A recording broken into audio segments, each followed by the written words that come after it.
Sois fou, rêve grand et lance-toi. Le monde nous enseigne souvent la prudence, la mesure et le réalisme. Pourtant, Dieu lui-même nous invite à une audace radicale, à une folie inspirée par l'Esprit Saint. Dans l'histoire biblique et la vie des saints, ce sont ceux qui ont osé rêver grand et s'élancer avec foi qui ont marqué leur époque et changé le cours des choses. Aujourd'hui, Dieu t'appelle à cette même audace. À sortir de tes limites, à dépasser tes peurs et à embrasser pleinement sa volonté pour toi. Es-tu prêt à faire ce pas? Oser la folie inspirée, être fou aux yeux du monde. Dans la Bible, les hommes et les femmes qui ont changé l'histoire du salut ont tous été perçus comme fous aux yeux du monde. Abraham quittant tout pour un pays inconnu, Moïse défiant Pharaon, Marie acceptant l'impossible, les apôtres abandonnant leur sécurité pour suivre Jésus. Saint Paul affirme avec force, « Nous sommes fous à cause du Christ » 1 Corinthiens 4 verset 10. Le monde considère souvent la foi comme une absurdité, une perte de temps. Mais la véritable folie est de vivre sans Dieu, sans but, sans espérance. Oser être fou dans la foi, c'est faire confiance à Dieu même quand cela semble insensé. Noé a construit une arche alors que personne ne croyait au déluge. David a affronté Goliath avec une simple fronde. Pierre a marché sur les eaux par la puissance du Christ. Et toi? Quelle est la folie que Dieu te demande d'oser aujourd'hui?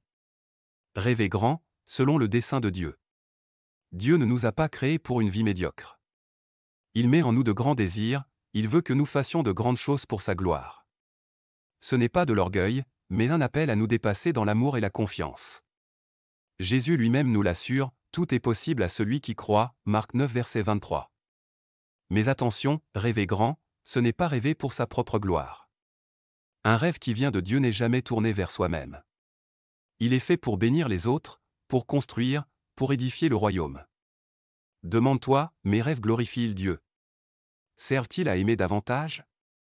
M'aident-ils à grandir en sainteté? Si la réponse est oui, alors ose les poursuivre sans crainte. Dieu ne met jamais un rêve dans un cœur sans donner la grâce de l'accomplir. Se lancer avec foi et persévérance.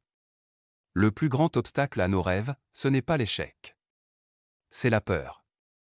Peur de ne pas être à la hauteur. Peur de ce que les autres vont penser. Peur de sortir de sa zone de confort. Mais Dieu nous rassure, ne crains pas, je suis avec toi, Isaïe 41 verset 10.